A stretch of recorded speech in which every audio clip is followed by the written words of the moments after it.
शुरू अल्लाह का नाम लेकर जो बड़ा मेहरबान निहायत रहम वाला है। और अल्लाह ने तुम पर किताब और हिकमत नाजिल फरमाई है और तुम्हें वो बातें सिखाई हैं जो तुम नहीं जानते थे, और तुम पर तो अल्लाह का बड़ा फजल रहा है।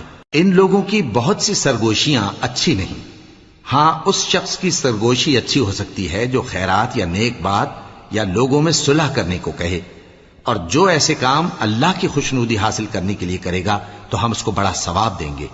और जो शख्स सीधा रास्ता मालूम होने के बाद पैगंबर की मुखालफत करे और मोमिनों के रास्ते के सिवा किसी और रास्ते पर चले, तो जिधर वो चलता है हम उसे उधर ही चला देंगे और क़यामत के दिन उसे जहन्नम में दाखिल करेंगे, और वो बुरी जगह है।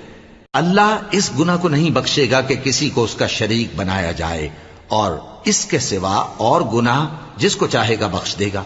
और जिसने अल्लाह के साथ शरीक बनाया तो बेशक वो रास्ते से दूर